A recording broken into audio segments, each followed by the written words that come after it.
17ویں پارے میں سورہ حج کی 20ویں آیت میں یہ اصول بیان ہو رہا تھا کہ ایک عرب شاعر یہ کہتا ہے کہ الفتھا طبنم وما ام باردہ، میں نے اپنی اونٹنی کو گھاس چارہ کھلایا اور ٹھنڈا پانی، تو ٹھنڈا پانی کھلایا نہیں جاتا، پلایا جاتا ہے، اور جو بھی اس مصرع کو پڑھے گا وہ خود بخود اس بات تک پہنچ جائے گا کہ یہاں پر ایک فعل چھوڑ دیا گیا ہے۔ اور اسی طرح یہاں قرآن کریم میں اس آیت میں بھی اور متعدد مثالیں دے کر یہ واضح کیا گیا تھا کہ قرآن کریم میں اس اصول کا بہت جگہ پر استعمال ہے۔ یہاں دیکھیں گے تو پھر وہی بات ہوگی کہ یسحر بہ ما فی بطونہم، جو کچھ ان کے پیٹ میں ہے نچڑتا ہے اس کھولتے پانی کی وجہ سے، اور پھر اس کے بعد والجلود، اور کھال بھی، تو کھال تو نہیں نچڑا کرتی، تو یہ کہنا پڑے گا کہ وَتُخْرَقُ جُلُودُهُمْ، اور ان کی کھالیں پھٹ جائیں گی اس گرمی، اس شدت اور پانی کے کھولاؤ سے۔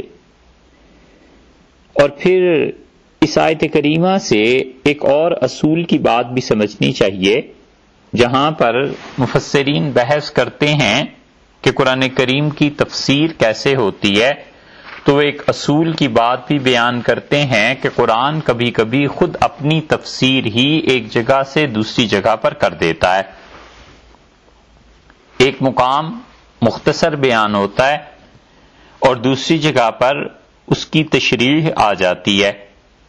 تو ابن کثیر رحمۃ اللہ علیہ نے تفسیر کے اصول پہلی جلد میں جہاں لکھے ہیں کچھ اس میں سے ایک اصول انہوں نے یہ بھی بیان کیا ہے، اور انہوں نے ہی نہیں بہت سے دیگر مفسرین نے بھی، کہ قرآن ایک بات کو کہیں مختصر معمولی بیان کرتا ہے اور دوسرے مقام پر اس کی مزید تشریح کر دیتا ہے، تو اسے کہتے ہیں کہ قرآن خود اپنی تفسیر، اپنی تشریح ایک جگہ سے دوسری جگہ پر کرتا ہے۔ مثلا اسی کو دیکھ لیجئے، تو یہاں پر اللہ تعالی نے بس اتنا بیان کر دیا کہ ان کے پیٹ میں سے نچڑ جائے گا اور ان کی کھالیں پھٹ جائیں گی۔ آپ اسی کی تفسیر، مزید تشریح اس کی دیکھنا چاہیں تو 5ویں پارے میں سورہ النساء میں اللہ تعالی نے پھر یہی بات ارشاد فرمائی ہے، اور وہاں پر 56 نمبر آیت میں، 5واں پارہ 4تھی سورت اور 56 نمبر آیت میں ارشاد ہوا کہ ان الذین کفروا بآیاتنا، بلا شک و شبہ جو لوگ ہماری آیتوں سے منکر ہوئے، سوف نصلیہم نارا، اور ان کو ہم عنقریب آگ میں ڈالیں گے، کلما نضجت جلودہم، اور جس وقت پک جائے گی ان کی کھال، بدلناہم جلودا غیرہا، تو ہم ان کی کھال کو ایک دوسری کھال سے بدل دیں گے، لیذوقوا العذاب، تاکہ مزہ چکھتے رہیں اس عذاب کا، خدا کا عذاب ان کو پکڑے رہے اور یہ اس عذاب کی حدت اور شدت کو محسوس کرتے رہیں۔ کیونکہ ہوتا یہ ہے کہ جب کھال کی بجائے نئی کھال آتی ہے تو وہ زیادہ حساس ہوتی ہے پہلی کھال کی نسبت سے، زخم ہو جاتا ہے، اور زخم بھرنے پر جو کھال آتی ہے اس کی نزاکت ہر وہ آدمی جانتا ہے جس سے زندگی میں کہیں زخم ملاؤ لگاؤ۔ تو یہاں پر یہ جو فرمایا کہ بدلناہم جلودا غیرہا، ہم ان کی کھال کو دوسری کھال سے بدل دیں گے، اور لیذوقوا العذاب، تاکہ چکھتے رہیں عذاب کو، تو ہر نئی آنے والی کھال زیادہ حساس ہونے کی وجہ سے اس عذاب کی شدت میں مزید اضافہ کر دے گی۔ تو یہ ہے قرآن نے ایک بات سورہ حج میں بیان کی، اور دوسرے مقام پر دیکھ لیجئے سورہ النساء میں اس کی مزید تشریح اللہ تعالی نے بیان کر دی کہ کیوں آخر ان کی کھالیں بدلی جائیں گی۔ رہ گیا وہ مسئلہ کہ اللہ تعالی نے فرمایا کہ ان کی آنتیں نچڑ جائیں گی، وہاں پر ایک لفظ آ گیا استعمال کیا تھا۔ اب آپ دیکھ لیجئے سورہ قتال کو بھی 26ویں پارے میں 47 نمبر سورت ہے، اسے کہتے ہیں سورہ محمد صلی اللہ علیہ وسلم بھی، اور سورہ قتال بھی اسے کہتے ہیں۔ اللہ تعالی نے وہاں جو آیتوں کا بیان کیا یہاں اس کی مزید تشریح کر دی، تو 26ویں پارے کو نکالیے، 47ویں صورت ہے اس کی، اور اس میں دیکھیں اللہ تعالی نے جنتیوں اور جہنمیوں کا ذکر کیا ہے 15ویں آیت کریمہ کے بالکل آخر پر۔ اور یہ 15ویں آیت شروع ہو رہی ہے کہ اللہ تعالی نے ارشاد فرمایا کہ مثل الجنت التی وعد المتقون، اور حالات سنائیں اس جنت کے جس کا وعدہ ہے پرہیزگاروں کے ساتھ، فیہا انہار من ماء غیر آسن، وہاں پر نہریں ہیں پانی کی، اور پانی کی ایسی نہر ہے جس میں بو پیدا نہیں ہوئی، وانہار من لبن، اور وہاں پر نہریں ہیں دودھ کی، لم یتغیر طعمہ، جن کا مزہ بدلا نہیں ہے، جن کے ذائقے میں ٹیسٹ میں کوئی فرق نہیں آیا، وانہار من خمر، اور نہریں ہیں وہاں شراب کی، لذت للشاربین، پینے والوں کے لیے مزہ ہے۔ شراب میں دو چیزیں ہوتی ہیں، ایک ہے شراب میں اس کا مزہ، ایک ہے اس کا سرور، اور ایک اس کے بعد اور چیز ہوتی ہے اور وہ ہے نشہ۔ تو شراب والعیاذ باللہ جو لوگ پیتے رہتے ہیں مسلسل، دنیا میں ان کو اس کا تجربہ ہو جاتا ہے کہ ایک وقت ایسا آتا ہے جب شراب میں بالکل صرف سرور رہ جاتا ہے، گویا اس آدمی کو نشہ نہیں آتا۔ کوئی پہلی مرتبہ پیے گا اسے نشہ آ جائے گا، اور جب وہ معاذ اللہ عادی ہو جائے گا تو وہ نشے کی کیفیت نہیں رہتی، بلکہ اس انسان میں سرور کی کیفیت ہو جاتی ہے۔ تو جنت میں جو شراب ہوگی اس سے کلیتاً ٹوٹلی بالکل نشے کی کیفیت ختم ہو جائے گی، نشہ اس میں ہوگا نہیں۔ اسی لیے قرآن کریم میں دوسری جگہ آیا ہے کہ اس میں نشہ نہیں ہوگا، ہاں سرور کی کیفیت جو ہوتی ہے وہ ہوگی، وانہار من خمر لذت للشاربین، اور پینے والوں کے لیے مزہ ہے جس میں۔ یہ ہے وہ چیز جو اس شراب میں ہوگی، سرور ہوگا۔ اور آگے فرمایا وانہار من عسل مصفی، اور شہد کی نہریں، شہد کے دریا ہوں گے جن کا جھاگ اتارا ہوا ہوگا۔ شہد کو گرم کریں، موم ہوتی ہے اس کے ساتھ، جھاگ آ جاتا ہے اس پہ، تو جھاگ اتارتا ہے انسان، پھر اس کو کھاتا ہے، جلدی ہوتی ہے، اس کے مزے سے فائدہ اٹھانا چاہتا ہے۔ اللہ نے بتا دیا کہ وہاں پر ایسے دریا ہیں جو شہد کے ہیں اور پہلے ہی سے اس کی جھاگ اتار دی گئی ہے تاکہ اہل جنت کو یہ ذرا سے انتظار کی زحمت بھی نہ کرنی پڑے۔ وَلَهُمْ فِيهَا مِنْ كُلِّ الثَّمَرَاتِ، اور ہر طرح کے پھل ہم انہیں دیں گے۔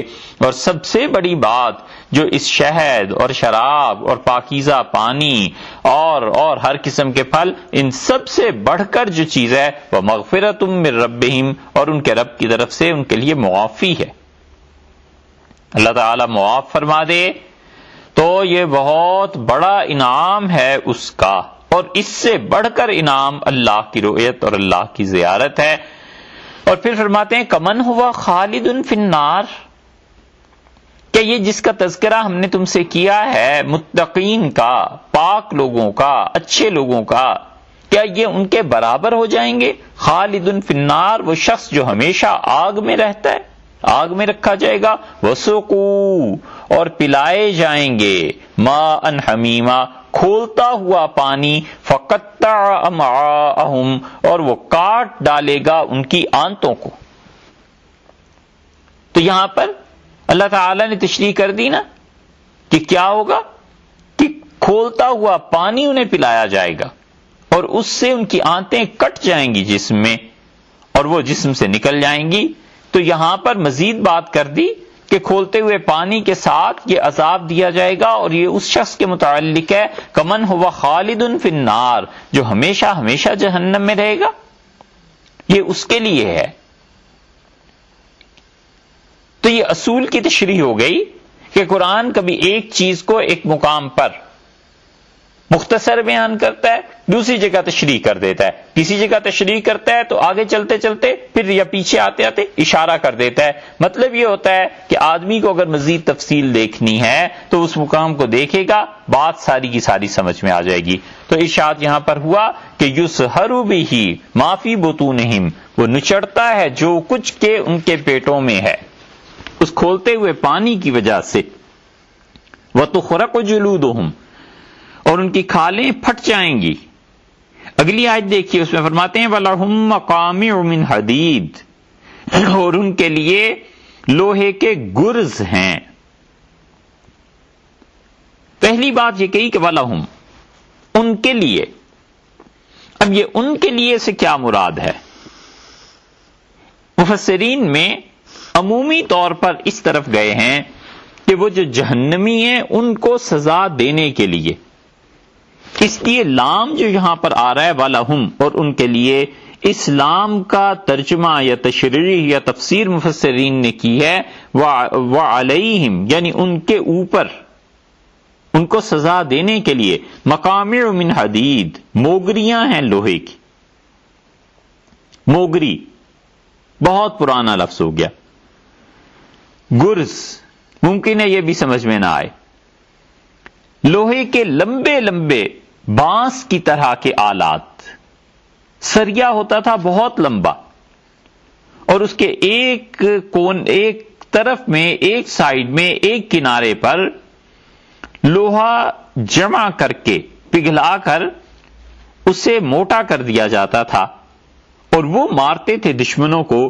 جب پرانے زمانے میں لڑائیاں ہوتی تھیں تو گرز بردار ہوا کرتے تھے، فوج کا ایک مستقل رسالہ اور دستہ ہوتا تھا جو گرز برداروں کا تھا، اور بڑے بڑے پہلوان جنگ کے موقع پہ یہ اٹھاتے تھے اور سروں پر دے مارتے تھے دشمن کے۔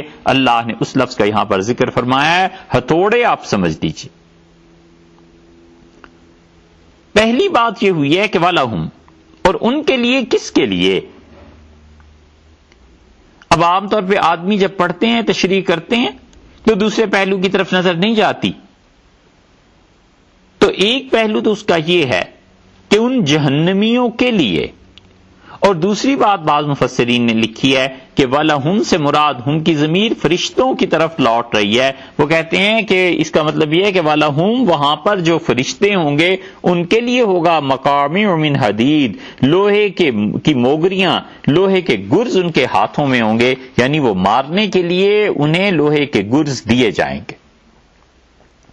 اگرچہ سیاق کلام اوپر سے اگر آپ پڑھتے ہوئے چلے آئیں تو بے اختیار جو چیز ذہن میں آتی ہے وہ وہی ہے جو پہلا جملہ ہے، پہلا قول ہے مفسرین کا، اور وہی زیادہ لوگوں نے لکھا ہے کہ ان کے لیے، یعنی جہنمیوں کے لیے، ایک مزید سزا یہ بھی ہوگی جس کا اس آیت نمبر 21 میں ذکر کیا گیا ہے۔ اور اسی وجہ سے صاحب روح المعانی رحمت اللہ علیہ نے جب اس مقام پر پہنچے ہیں کہ یہ فرشتوں کے لیے کہا جائے کہ فرشتوں کے ہاتھوں میں ان کے لیے لوہے کے گرز ہوں گے، تو وہ کہتے ہیں یہ بہت دور کی بات ہے، مطلب تفسیر ہے صحیح ہو سکتی ہے لیکن ذرا سی سیاق و سباق سے ہٹی ہوئی ہے، اور مفسرین نے بھی اس کو لکھا ہے، لیکن زیادہ مفسرین اسی طرف گئے ہیں جس طرف پہلی بات میں اشارہ کیا گیا۔ تو اللہ تعالی نے فرمایا کہ ان کے لیے کیا ہوگا؟ مقامع۔ یہ مقامع کا لفظ جو ارشاد فرمایا اللہ تعالی نے یہاں پر، عربی کا اس کا مطلب کیا ہوا؟ مقامع عربی میں استعمال ہوتا ہے اصل میں قمع، یہ اس کا اصل مادہ، یہ اصل ہے، اور مقامع کا مطلب آپ آج کل ہتھوڑے سے سمجھ لیجئے، لیکن اصل میں تو وہ گرز کے معنی میں آتا ہے، اور گرز سے ہی صحیح بات اور کیفیت اس کی سمجھ میں آتی ہے۔ مقمع اس کا مفرد ہے اور یہ اس کی جمع ہے، اور مقامع کا جو واحد یعنی مقمع بنتا ہے ہر اس چیز کے لیے استعمال ہوتا ہے جس چیز کے ذریعے سے کسی کو مطیع اور فرما بردار بنایا جائے۔ مقمع وہ آلہ، وہ ہتھوڑا، وہ گرز جس سے مسلسل مار مار کے اس سے پیٹ کے کوٹ کے کسی چیز کو ریزہ کر دیا جائے، ذرہ اس چیز کا کر دیا جائے۔ اسی لیے قمع کا لفظ عربی میں اس آلے کے لیے استعمال ہوتا ہے جس کے ذریعے کوئی چیز کسی چیز میں ڈالی جاتی ہے، کیونکہ اس میں جو چیز ڈالی جا رہی ہے وہ چیز جبرن ایک صورت اختیار کر لیتی ہے۔ پچھلے زمانے میں جب گھروں میں اور اب بھی بعض جگہوں پہ مٹی کا تیل لاتے تھے تو کہتے تھے کہ قیف رکھو۔ یہ قیف جو تھا کیا ہوتا تھا کہ بوتل سے، کنستر سے، کسی چیز سے قیف رکھا اور اس کے ذریعے سے سیال، پٹرول، تیل، پانی، کوئی بھی چیز وہ چولہے میں پہنچاتے تھے۔ بڑی آسانی سے اگر آپ سمجھنا چاہیں تو قیف آج کل بھی استعمال ہوتا ہے۔ پیٹرول پمپ پہ جاتے ہیں، ڈیزل پمپ پہ جاتے ہیں تو ڈیزل اور پٹرول کو جس ذریعے سے، ایک ہوتا ہے پلاسٹک کا سیاہ رنگ کا پائپ اور ایک اس کے سرے پر چھوٹی سی ایک مشین ہی سمجھ لیجئے وہ لگی ہوئی ہوتی ہے کہ پٹرول پمپ والا اپنے ہاتھ سے اسے پریس کرتا ہے اور وہ ایک لوہے سے اس سیال کو، لیکوڈ کو، ڈیزل، پیٹرول کو، تیل کو، کسی چیز کو گاڑی میں ڈال دیتا ہے۔ یہ جس لوہے کے ذریعے ڈالتا ہے نا، ایک پائپ سا بنا ہوا ہوتا ہے اس مشین کے اوپر پہ، اسے کہتے ہیں قیف، اور اسے عربی میں کہتے ہیں قمع۔ اور قمع کا مطلب کہ اس کے ذریعے مجبور کر دیا گیا تیل کو، پٹرول کو، کہ وہ گولائی کی صورت میں اس ٹینکی میں جائے۔ تو ہر وہ چیز جس کے ذریعے کسی کو کوٹا جائے، مارا جائے، پیٹا جائے، اس کو کہتے ہیں۔ اور اصل میں یہ بات بنی چلی تھی عربوں کے محاورے سے کہ تقمع الحمار، گدھے نے کیا کیا، مکھی کو ہٹاتا رہا، بار بار اپنی دم مارتا ہے نا گدھا، تاکہ مکھیاں اس کے جسم پر نہ بیٹھیں۔ اس کو کہتے تھے تقمع الحمار، کہ گدھے کا بار بار مکھیوں کو اڑانا۔ اور اسی سے پھر یہ مقامے کا لفظ بنا اور مقمع کا لفظ بنا، یعنی ہتھوڑا۔ اور عجیب بات اب لغت کی آئی ہے تو یہ ہے کہ آپ دیکھیے، جو لوگ عربی کو کچھ بھی جانتے ہیں وہ جانتے ہیں کہ فا، عین اور لام یہ ایک ترازو ہے، فعلا، جس پر مختلف چیزوں کو تولا جاتا ہے، مختلف الفاظ کو تولا جاتا ہے۔ تو عربوں میں جب بھی کسی چیز میں فا اور عین، یہ دو مقامات،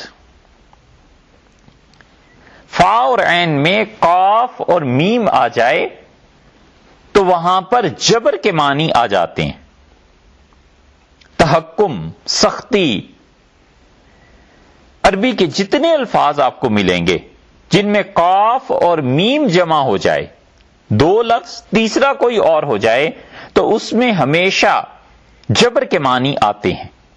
یہ عربی زبان کی وسعت ہے اور فصاحت ہے کہ جب اس میں دو الفاظ یہ آ جائیں گے، قاف اور میم کے جمع ہو جائیں گے، اس کے بعد کوئی بھی لفظ آ جائے مگر وہاں پر خود بخود یہ معانی پیدا ہو جاتے ہیں کہ اس کا مطلب ہے کہ یہاں پر غلبہ ہے، دوسرے کے لیے ذلت ہے، قہر ہے، طاقت کا استعمال ہے۔ بہت مثالیں آپ کو اس کی مل جائیں گی۔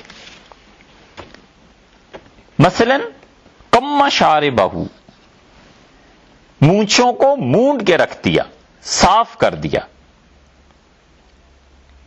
قاف اور میم آ گیا نا۔ اسی طرح کم البیت، گھر میں جھاڑو پھیر دیا۔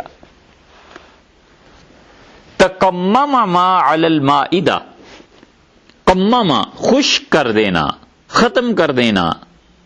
کسی چیز کو ختم کرنے کے لیے طاقت کی ضرورت پیش آتی ہے تو کاف اور میم آ گئے دونوں، جہاں کاف اور میم آ گئے اس کا مطلب ہے طاقت کا کچھ نہ کچھ غلبہ، عروج، استعمال یہ ہوگا۔ تکمم ما علی المائدہ، جو کچھ دسترخوان پہ تھا سب ختم ہو گیا۔ دیکھا آپ نے؟ اقمع الرجل، کسی آدمی کو ذلیل کرنا، کسی آدمی کو رسوا کرنا،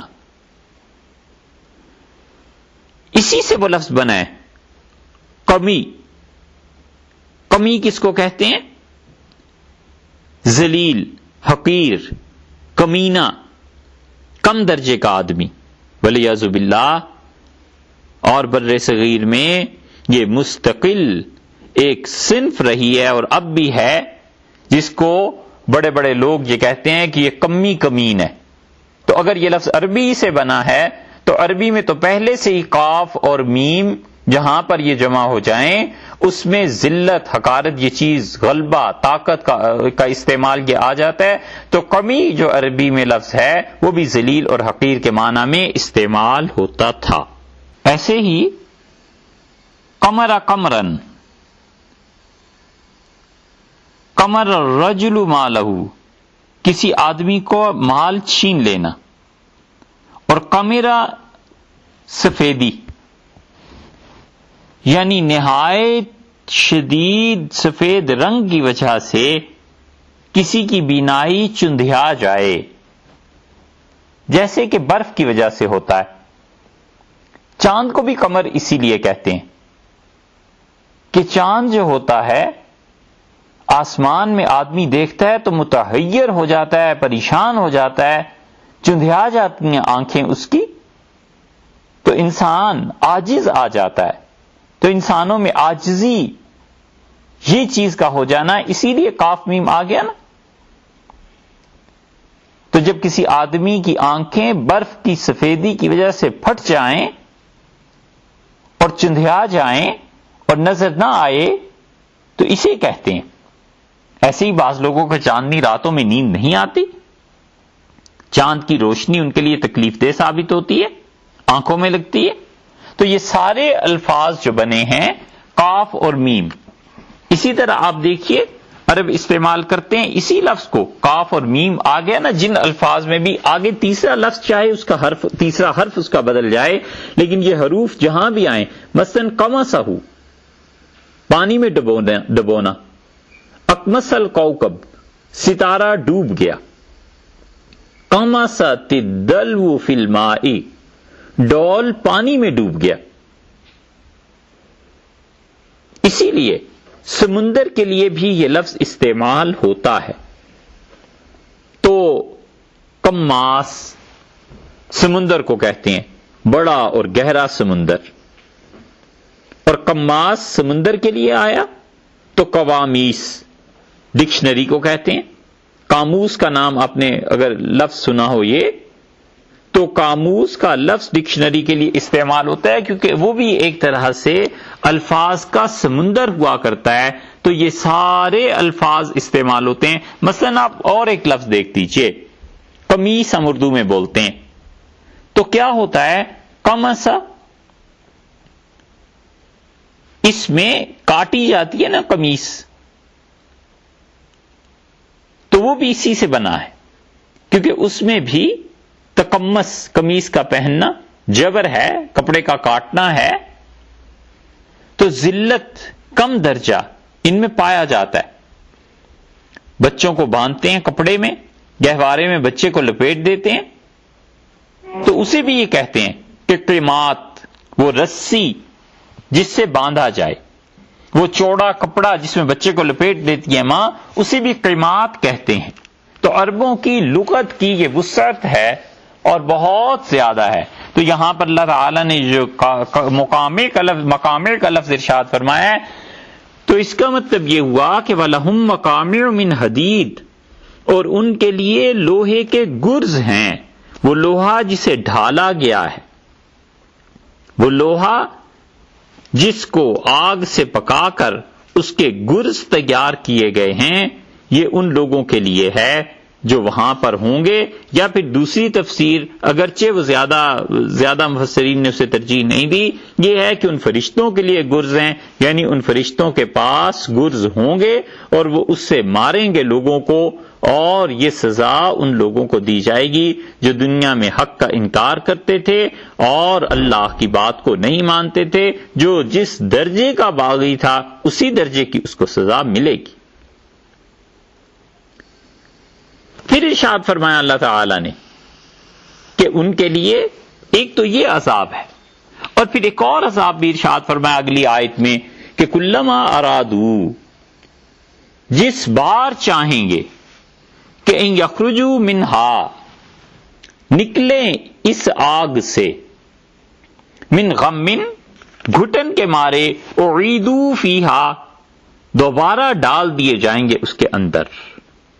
یہ دوبارہ کا لفظ جو استعمال کیا ہے یہ امام رازی رحمت اللہ علیہ کی تفسیر کے مطابق استعمال کیا ہے. بات ابھی آگے آتی ہے کہ اللہ تعالی نے فرمایا کہ کلما ارادو ان یخرجوا منہا، جب بھی یہ ارادہ کریں گے کہ اس سے نکل پڑیں. اس سے کیا مراد ہے؟ یہ اس سے کیا مراد ہے؟ اس سے مراد اگر تو یہ مان لیا جائے کہ جہنم ہے تو جہنم سے تو نکلنا ہوگا ہی نہیں. پھر امام رازی رحمت اللہ علیہ کہتے ہیں کہ اگر وہ نکلیں گے نہیں تو یہاں پر آگے جو لفظ آیا ہے کہ اعیدوا فیہا، وہ اس میں ڈال دیے جائیں گے، تو جو نکلے نہیں تھے وہ ڈالے کیسے گئے؟ جیسے آپ کسی کو کہتے ہیں کہ لوٹیے، تو لوٹنے کا مطلب یہ تم گئے ہو واپس آ جاؤ. آئیے اور واپس آئیے میں فرق ہے نا. آپ کسی کو کہتے ہیں آئیے تشریف لائیے، یہ پہلی بار ہوا، اور آپ کہتے ہیں واپس آئیے، پلٹیے، لوٹیے، تو اس کا مطلب ہے وہ پہلے گیا ہے پھر آ رہا ہے. رازی رحمت اللہ علیہ اسی بات کو یہاں پر کہتے ہیں. وہ کہتے ہیں کہ کلما ارادو ان یخرجوا منہا من غم، اللہ نے کہا جب بھی وہ نکلنا چاہیں گے، جب بھی وہ نکلنے کا ارادہ کریں گے اس جہنم سے، گھٹن کے مارے، اعیدوا فیہا، وہ اس میں ڈال دیے جائیں گے. اس کا مطلب ہے وہ جہنم سے نکلیں گے پھر لوٹائے جائیں گے. اس کا ایک جواب تو وہ ہے جو صوفی مفسر خازن رحمت اللہ علیہ نے دیا ہے، اور تفسیر خازن میں انہوں نے اس کو بیان کیا ہے. اس اشکال کو وہ سمجھے ہیں، اور اس اشکال کو جو کچھ سمجھ کے اس کا جواب ہے، اس کا خلاصہ یہ کہ وہ کہتے ہیں کہ وہ اصل جگہ سے نہیں نکلیں گے. یعنی یہ نہیں ہم کہتے کہ وہ جہنم سے نکل جائیں گے، بلکہ مطلب یہ ہے کہ وہ اس خاص جگہ سے جہاں پر عذاب ہو رہا ہوگا، جہنم میں چونکہ وادیاں بھی ہیں، یہ چیزیں بھی ہیں، تو جہاں پر عذاب ہو رہا ہوگا اس بڑی جگہ سے نکلیں گے. یہ جواب خازن رحمت اللہ علیہ نے نہیں بلکہ حوالے میں غلطی ہو گئی، امام نصفی رحمت اللہ علیہ نے دیا ہے. امام نصفی رحمت اللہ علیہ تھے عبداللہ بن احمد بن محمود نصفی حنفی تھے، مفتی الثقلین رحمت اللہ علیہ انہیں کہتے ہیں، اور اللہ تعالی نے بڑا علم انہیں دیا تھا. یہ ان کا جواب ہے کہ وہ کہتے ہیں کہ وہاں پر سے نکلنے کے معنی یہ ہیں کہ وہ جہنم کے اس بڑے حصے سے، وہ جو ان کے لیے مین جگہ ہوگی، وہاں سے جب نکلیں گے اور آگ انہیں اوپر کی طرف اٹھائے گی تو وہاں سے پھر انہیں مار پڑے گی، اور پھر فرشتے واپس بھیج دیں گے انہیں. اور خازن رحمت اللہ نے بھی اس سے ملتی جلتی بات کی ہے. یہ خازن جو ہیں تفسیر خازن کے مؤلف، یہ بڑے صوفی آدمی تھے، اور اللہ نے بہت کام ان سے لیے. علاء الدین علی بن محمد رحمت اللہ علیہ ان کا نام تھا، اور تفسیر بہت اچھی لکھی ہے. تصوف کے بھی بعض اوقات بڑے اچھے نکات وہ بیان کرتے ہیں. تو کہتے ہیں کہ یہ جو گرز ہیں ان کے ذریعے سے کام لیا جائے گا کہ جب یہ جہنمی نکلنے کا ارادہ کریں گے تو فرشتے جو ہیں انہیں ماریں گے اور واپس پلٹ دیں گے. اور واپس پلٹنا کہاں سے ہوگا؟ اس جگہ سے ہوگا جہاں سے یہ نکل کے آئے تھے، یعنی جہنم کی کسی بڑے مقام سے، کہ جہنم میں بھی وادیاں ہیں، کنویں ہیں، بڑے بڑے میدان ہیں. ان سب چیزوں کا ذکر حدیث میں آیا ہے. اور امام نصفی رحمت اللہ علیہ فرماتے ہیں کہ اس کا مطلب یہ نہیں ہے کہ وہ کلیتاً جہنم سے نکل جائیں گے اور پھر اس کے بعد دوبارہ لوٹائے جائیں گے، بلکہ مراد یہ ہے کہ ایک جگہ سے دوسری جگہ کی طرف جب جانا چاہیں گے تو فرشتے انہیں ماریں گے۔ امام راضی رحمۃ اللہ علیہ نے اس کے برعکس لکھا ہے۔ امام راضی رحمۃ اللہ علیہ کہتے ہیں کہ جب وہ ارادہ کریں گے نکلنے کا تو نکلیں گے اور پھر فرشتے انہیں پلٹا دیں گے، پھر فرشتے انہیں مار دیں گے۔ تقریباً بات یکساں ہی بن جاتی ہے، کچھ خاص فرق رہتا نہیں امام راضی رحمۃ اللہ علیہ کا بھی اور ان حضرات کا بھی۔ البتہ صاحب روح المعانی رحمۃ اللہ علیہ نے ایک اور قول نقل کیا ہے، لیکن نقل کرنے کے بعد انہوں نے کہا ہے کہ یہ بہت کمزور بات ہے، رقیق ہے۔ وہ اس طرح سے کہ مفسرین نے اس میں ایک اور بات کہی، وہ کہتے ہیں کہ دیکھو کلما ارادو ان یخرجوا منہا، جب بھی وہ چاہیں گے کہ نکل پڑیں اس سے مراد ایک تو جہنم، وہ تو نکل نہیں سکیں گے۔ دوسری تفسیر یہ کی گئی کہ اس مین جگہ سے جہاں پر عذاب ہو رہا ہوگا، اور تیسری تفسیر یہ کی گئی کہ کلما ارادو ان یخرجوا منہا، جب بھی وہ چاہیں گے کہ نکلیں اس سے، یعنی آگ کے کپڑوں سے۔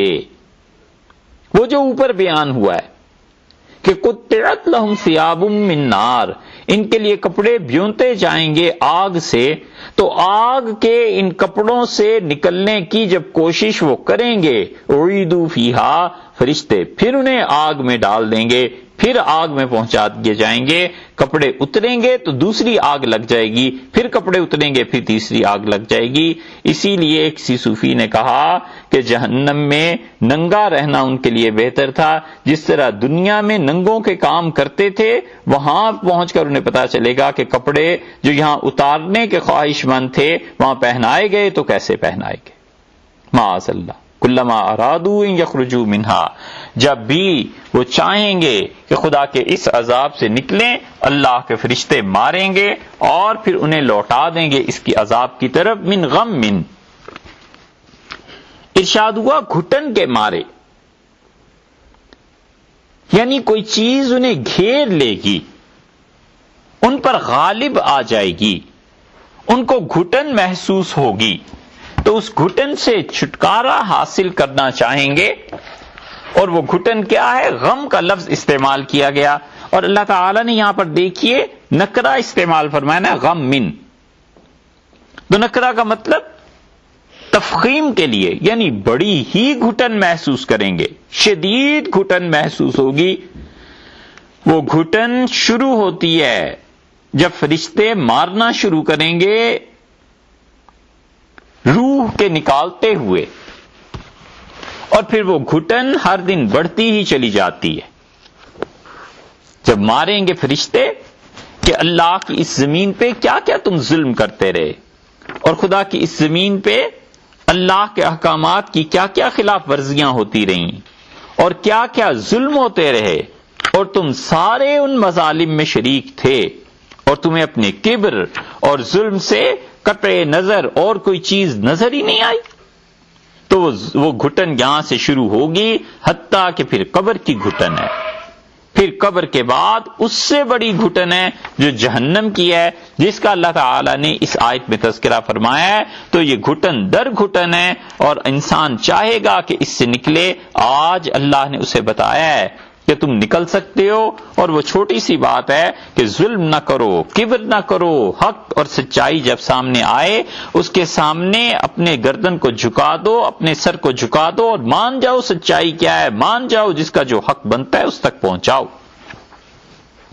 لیکن آج اس حق کا انکار ہے، آج اپنے اختیار کا استعمال ظلم کے ساتھ ہے، آج اللہ کی مخلوق پہ اپنا تفوق، برتری، اپنی بڑائی ظاہر کرنا ہے، اور وہ ایسا وقت ہوگا جب یہ بے بس ہو جائے گا، مجبور ہو جائے گا، اور معاملہ اس کے ہاتھ سے نکل کے اللہ کے فرشتوں تک پہنچ جائے گا۔ اور اللہ تعالی نے بتایا ہے کہ پھر اللہ کے فرشتے اللہ کے حکم کے مطابق اس کے ساتھ کیا کریں گے۔ اسی لیے غم کو یہاں نکرہ میں لائے نا تاکہ پتہ چلے بڑی گھٹن کا شکار ہو جائیں گے۔ کلما ارادوا ان یخرجوا منہا من غم، جب چاہیں گے کہ نکل پڑیں اس سے گھٹن کے مارے، گھٹنا ہو جائے گا۔ غم کے بنیادی طور پر معنی آتے ہیں کسی چیز کو چھپا لینے کے، اس لیے جس چیز میں چھپنا ہوتا ہے وہ ہے، عرب کہتے ہیں ناصیت غما، پیشانی کے لمبے بال جو چہرے کو چھپا لیں۔ آج کل بچے رکھ لیتے ہیں نا ایسے لمبے بال کہ وہ چہرے کو یعنی پیشانی کو چھپا دیتے ہیں، حتیٰ کہ اتنے لمبے ہو جاتے ہیں کہ بھووں تک آ جاتے ہیں۔ اسے کہتے ہیں عرب ناصیت غما، ایسی پیشانی جس کو لمبے بال چھپا لیں۔ غمامہ وہ کپڑا جس سے اونٹنی کی ناک اور اس کی آنکھوں کو باندھ دیتے تھے تاکہ اونٹنی کوئی چیز سونگھے بھی نہیں، ناک بند کیا نا، اور آنکھوں پر باندھ دیتے تھے کہ وہ دیکھے بھی نہیں۔ پھر اسی سے آہستہ آہستہ عربی میں ہر وہ لفظ جس میں غین اور میم پایا جاتا ہے، دو میم پائے جاتے ہیں، بنیادی طور پر اس میں یہ معنی آ جاتا ہے چھپانے کا، ڈھانپنے کا۔ غمام بادل کو کہتے ہیں، اس لیے کہ بادل جو ہے یہ بھی چھپا لیتا ہے نا، سورج کے سامنے آ جاتا ہے تو سورج کی روشنی چھپ جاتی ہے، اور چاند کے سامنے آ جائے تو چاند کی چاندنی چھپ جاتی ہے۔ تو غین اور میم جہاں آ جائیں اس کا مطلب یہ ہوا کہ اس میں چھپنے کی چیز پیدا ہو جائے گی، یعنی یہ مفہوم پیدا ہو جائے، یوم غم، سخت گرم دن، کیونکہ گرمی کی وجہ سے انسان اپنے آپ کو چھپاتا ہے، یا یہ کہ غبار اٹھتا ہے، آندیاں چلتی ہیں تو چھپنے کی چیز آ جاتی ہے۔ لیلۃ غمۃ، تاریک رات، ایسی رات جس میں تاریکی چھا جائے، تو جب تاریکی چھا جائے گی تو کوئی چیز نظر نہیں آئے گی نا، سخت گرم رات اس معنی میں بھی استعمال ہوتا ہے۔ اسی لیے کہتا ہے شاعر لیلۃ غمہ طامس حلالھا، تاریک رات طامس حلالھا، اور اس کے ساتھ ساتھ مصیبت یہ کہ اس کا چاند بھی بے نور ہو گیا۔ تو غمہ کا مطلب کسی چیز کو چھپانا اور کسی چیز کو پوشیدہ کرنا، اس لیے غم بھی انسان کی طبیعت چھپ جاتی ہے، گھٹن پیدا ہو جاتی ہے۔ تو اللہ تعالی نے یہاں پر اس لفظ کو استعمال فرمایا کہ جب بھی وہ نکلنے کا ارادہ کریں گے کیا ہوگا، منہا من غم، گھٹن کے مارے، اعیدوا فیہا، اس میں ڈال دیے جائیں گے، اس میں واپس بھیج دیے جائیں گے، فرشتے مار کے واپس کر دیں گے، گھٹن ہوگی اندر اور اس گھٹن کا کوئی حل نہیں ہے، ایسے وہ جکڑ دیے جائیں گے اس میں۔ غم یو، ایسی دوائیں، ایسی چیزیں جس سے پسینہ لانے کے لیے گھوڑے کو عرب ڈھانپ دیتے تھے۔ غما چھت کو بھی کہتے ہیں کیونکہ چھت بھی چھپا لیتی ہے نا۔ تو یہاں پر اللہ تعالی نے اس لفظ کا استعمال فرمایا کہ گھٹن کے مارے وہ چاہیں گے کہ نکلیں، کسی وسیع جگہ پر پہنچیں، اعیدوا فیہا، پھر اس میں واپس ڈال دیے جائیں گے، وذوقوا عذاب الحریق، اور یہ کہا جائے گا کہ اب تم چکھو کس چیز کو، مزہ چکھو اس چیز کا، اور گرم پانی، جلن کی مار، یہ سب حریق کے ترجمے کیے گئے ہیں۔ تو مطلب یہ ہوا کہ اللہ تعالیٰ کا عذاب ایسا ان لوگوں کے ساتھ چمٹے گا کہ اب خدا کے عذاب سے یہ جان نہیں چھڑا سکیں گے، اب خدا کی گرفت سے یہ نہیں بھاگ سکیں گے۔ عذاب الحریق، ایسی جلن کی مار پڑے گی، ایک ہوتا ہے کہ آگ میں جل جائے، اور ایک یہ ہے کہ آگ میں جلنے کے بعد جو جلن ہوتی ہے نا، آگ کہیں ہاتھ پہ کہیں کسی چیز پہ لگ جائے، پھر جو جلن اس سے سوزش پیدا ہوا کرتی ہے وہ اور عذاب ہوا کرتا ہے۔ اللہ نے اس آیت میں بہت سے عذاب جمع فرما دیے، 22ویں آیت یہاں پر پہنچ کر مکمل ہوئی۔ اصل میں بات شروع ہوئی تھی یہاں سے کہ اللہ تعالی نے فرمایا یہ دو گروہ ہیں جو جھگڑتے ہیں اپنے پروردگار کے بارے میں، اور ان دو گروہوں میں سے ایک گروہ جہنم کا اور ایک گروہ جنت جانے والا، تو ان میں سے پہلے گروہ کا ذکر کر دیا کہ ہم انہیں کیا کیا عذاب دیں گے. اب پھر آپ عذاب گننا شروع کریں تو اللہ تعالیٰ نے بتایا ہے کہ ان کے کپڑے آگ کے ہوں گے. ایک بات. دوسری بات یہ فرما دی کہ ان کے سروں پر کھولتا ہوا پانی ڈالا جائے گا. تیسری بات یہ فرما دی کہ نچڑیں گے ان کی آنتیں اور ان کے وہ اعضاء جو جسم کے اندر ہیں. چوتھی بات یہ فرما دی کہ والجلود، اور ان کی کھالیں پھٹ جائیں گی اس سے. پانچویں بات یہ فرما دی کہ انہیں لوہے کے گرزوں سے مارا جائے گا. چھٹی بات یہ فرما دی کہ اس عذاب میں ان کے لیے بہت سی گھٹن ہوگی. ساتویں بات یہ فرما دی کہ یہ نکلنے کا جو ارادہ کریں گے تو اس میں پھیر دیے جائیں گے، لوٹا دیے جائیں گے، بھاگ بھی نہیں سکیں گے. اور آٹھویں بات اللہ تعالیٰ نے یہ ارشاد فرما دی کہ چکھتے رہو جلن کی مار. یہ جو لفظ ارشاد فرمایا نا ذوقو، چکھتے رہو اس کو، تو یہ اس لیے کہ دنیا میں جسے ہم کہتے ہیں نا مزہ چکھانا، یہ ظلم کی وجہ سے، کبر کی وجہ سے، اپنی بڑائی کی وجہ سے، اپنے عہدوں کی وجہ سے اللہ کے بندوں کو تکالیف اور نقصان پہنچاتے تھے. اسی کی تشریح اللہ تعالی نے سورہ دخان میں کر دی. اور وہاں پر اللہ تعالی نے بتایا ہے کہ وہ ایسا دن ہوگا جو فیصلے کا ہے. یوم لا یغنی مولا عن مولا شیئا، جس دن کوئی دوست کسی دوست کے کام نہیں آ سکے گا. ولا هم ینصرون، اور کوئی مدد نہیں پہنچے گی. الا من رحم اللہ، عذاب سے بچے گا وہی جس پر اللہ رحم کرے گا. اور پھر کافروں کے لیے خدا نے بیان کیا اور اللہ نے فرمایا ان شجرۃ الزقوم، اور ایک درخت ہوگا خاص قسم کا، اس کا نام زقوم فرمایا ہے.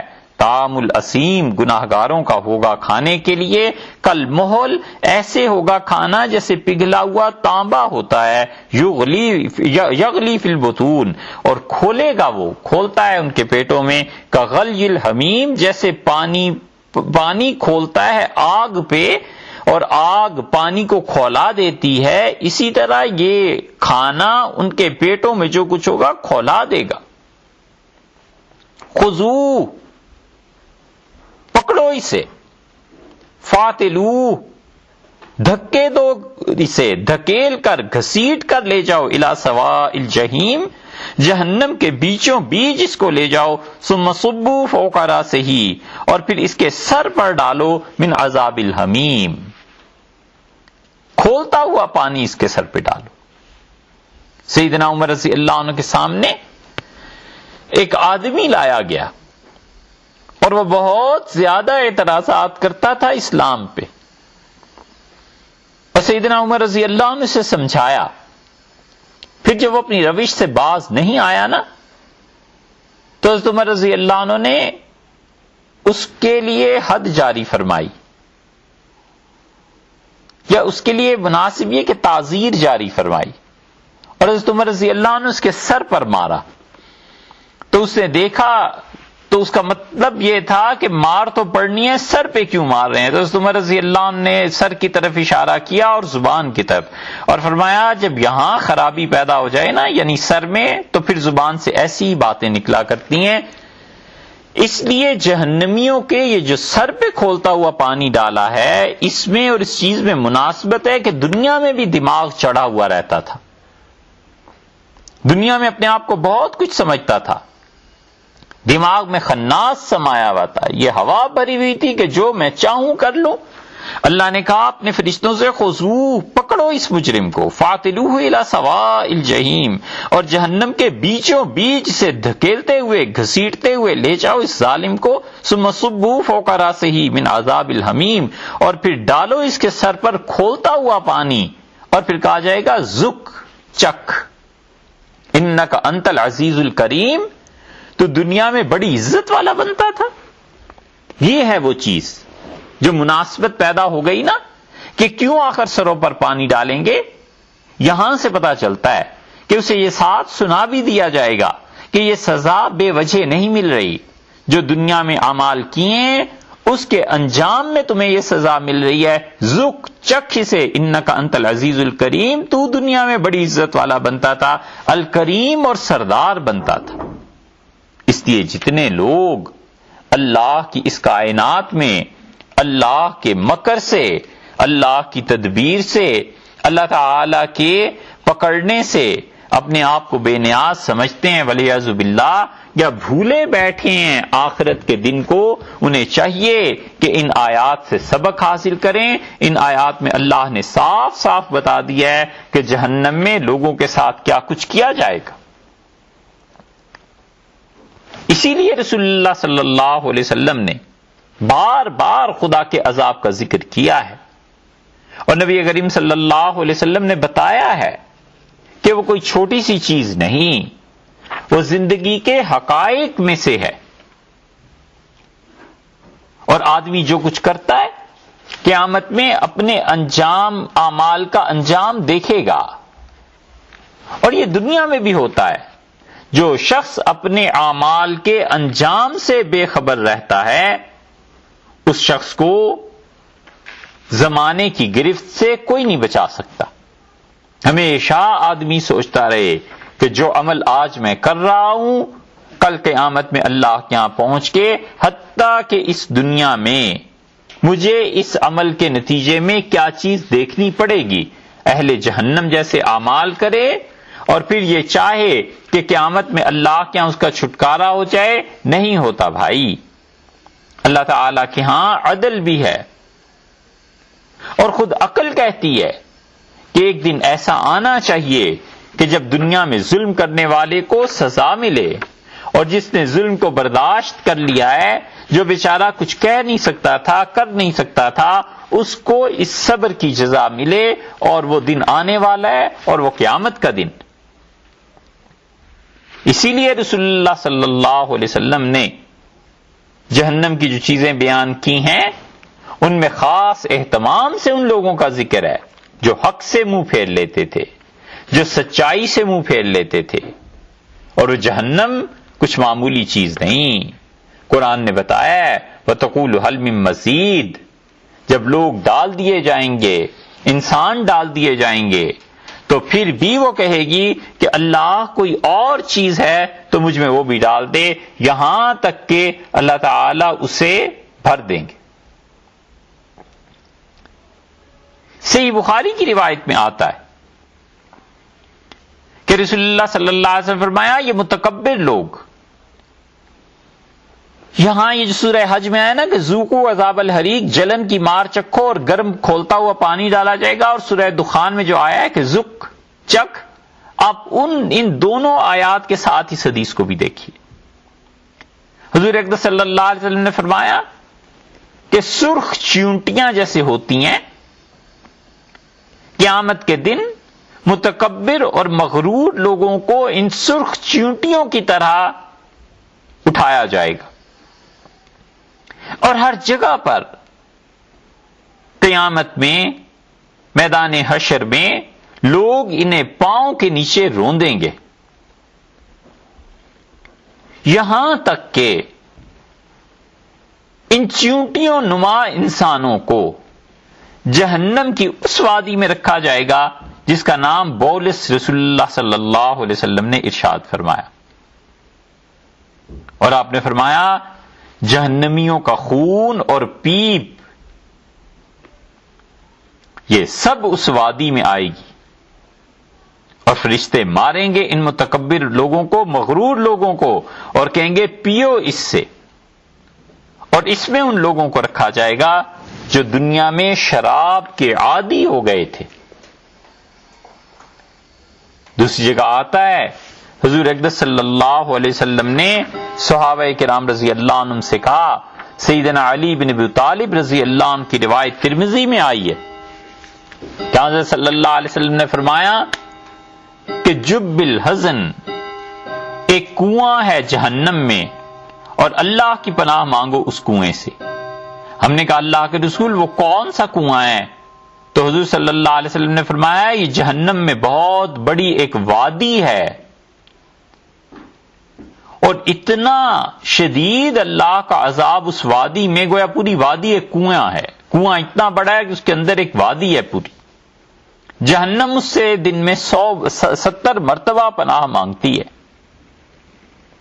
حضور اکرم صلی اللہ علیہ وسلم نے فرمایا کہ جانتے ہو وہ ان لوگوں کے لیے بنائی گئی ہے جو اپنی نیکی کے اعمال اللہ کے علاوہ کسی اور کو دکھانے کے لیے کرتے تھے، اس لیے ڈرے اس سے. اور ترمذی کی روایت میں آتا ہے،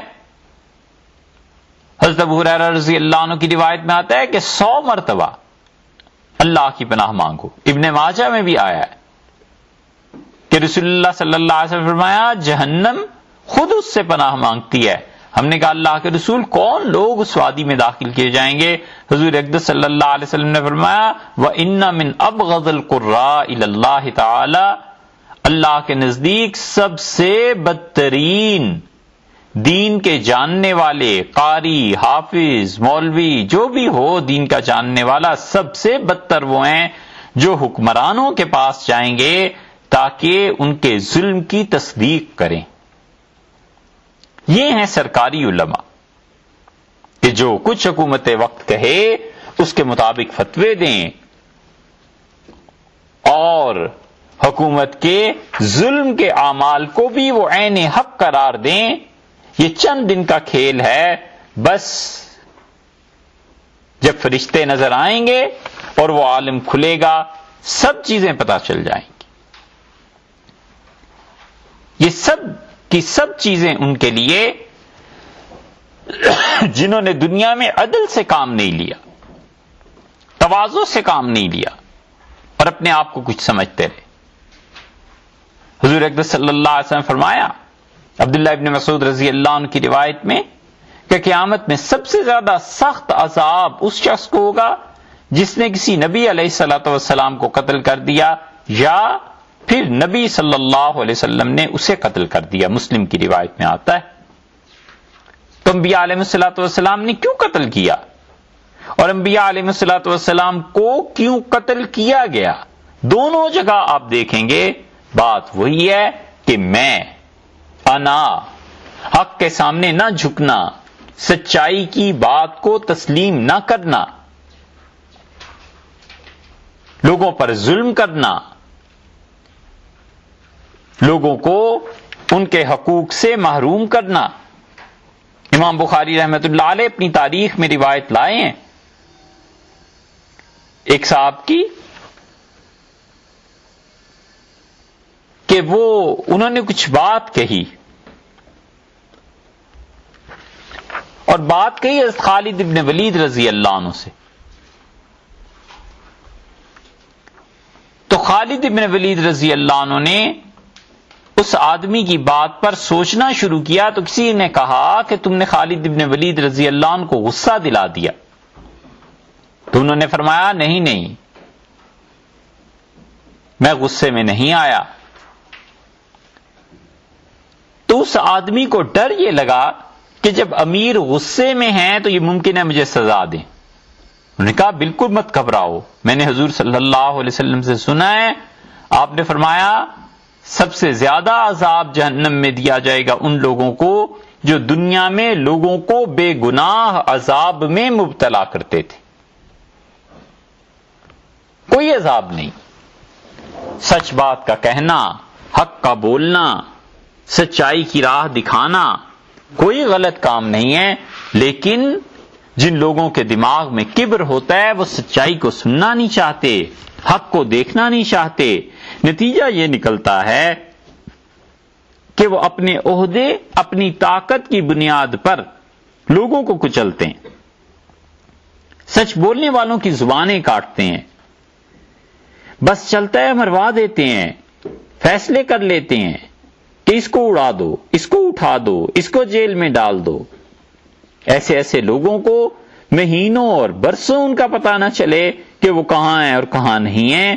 یہ سب چیزیں ہیں اس دنیا میں اور ان اعمال کا انجام کیا نکلے گا وہ اللہ نے یہاں بتا دیا ہے. اللہ نے فرمایا ہے یہ دو گروہ ہیں اختصموا فی ربہم، اپنے رب کے بارے میں جھگڑے ہیں.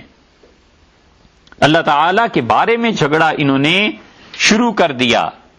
ایک گروہ وہ اللہ کی ذات اور صفات کی توحید کا قائل تھا، اور دوسرا گروہ اللہ کی ذات اور صفات دونوں کے بارے میں شرک کا قائل تھا۔ اور اسی طرح اس کی ایک وہ تفسیر کی گئی جو پہلے بھی عرض کی جا چکی ہے۔ حضرت ابو ہریرہ رضی اللہ عنہ نے کہا کہ حضور اقدس صلی اللہ علیہ وسلم نے فرمایا جنت اور جہنم دونوں نے آپس میں بحث کی، اور جہنم نے کہا کہ جنت مجھے تم پر ترجیح حاصل ہے، بڑے بڑے متکبر، بڑے بڑے جابر مجھ میں ڈال دیے جائیں گے اور میں انہیں جلا دوں گی۔ جنت نے کہا کہ مجھ میں اللہ کے وہ بندے آئیں گے جو کمزور تھے، اور وہ آئیں گے جن کے لیے دنیا میں کوئی خاص مقام اور جگہ نہیں تھی۔ تو اللہ تعالی نے فرمایا جنت سے کہ انت رحمتی، جنت تو میری رحمت ہے، ارحم بک من اشاء من عبادی، میں اپنے بندوں میں سے جس پر مہربانی، مہر، فضل، کرم کروں گا اسے تیرے ہاتھ بھیج دوں گا۔ وقال للنار، اور ارشاد ہوا جہنم سے کہ انما انت عذابی، تو میرا عذاب ہے، اعذب بک من اشاء من عبادی، اور میرے بندوں میں سے جو بھی میرا نافرمان ہوگا میں اسے تیرے حوالے کر دوں گا، اور تم دونوں کو میں نے بھرنا ہے، جنت کو بھی بھرنا ہے اور جہنم کو بھی بھرنا ہے۔ اور پھر دوسری روایت میں آتا ہے کہ نبی کریم صلی اللہ علیہ وسلم نے فرمایا اور جہنم بھرے گی نہیں یہاں تک کہ اللہ تعالی یضع اللہ تعالی اپنا پاؤں اس جہنم کے منہ پر رکھ دیں گے، اور پھر وہ کہے گی اے پروردگار میں بھر گئی، اے پروردگار میں پوری ہو گئی۔ یہ وہ چیز ہے۔ تو اللہ تعالی نے جنت اور جہنم دونوں کے بھرنے کا فیصلہ فرمایا۔ تو بعض مفسرین گئے ہیں اس طرف کہ وہ کہتے ہیں ھذان خصمان اختصموا فی ربہم، یہ دو جھگڑنے والے، دعویٰ کرنے والے ہیں جنت اور جہنم، انہوں نے اپنے رب کے حضور میں بحث کی، اور اللہ تعالیٰ نے پھر بتایا کہ کافروں کے ساتھ کیا ہوگا، ان کو آگ کے کپڑے اور ان کے سروں پر کھولتا پانی اور یہ اور یہ اور یہ عذاب دیے جائیں گے۔ سو ایک گروہ کا بیان پورا ہو گیا دونوں میں سے۔ اب آیا اس کے بعد دوسرا گروہ، اور وہ تھے جو سچائی اور حق پہ بات کرتے تھے، اس پہ مبنی باتیں وہ بتاتے تھے، اللہ کے لیے انہوں نے صبر کیا اور اللہ کے لیے وہ کام کرتے رہے۔ ان کا ذکر اللہ تعالی نے یہاں سے شروع کیا ہے اگلی آیت نمبر 23 سے، اور 23 اور 24 دو آیات میں اللہ تعالی نے ان بندوں پر جو انعامات فرمانے ہیں اور ان بندوں کے اندر جو خصوصیات تھیں ان کا بھی تذکرہ فرمایا۔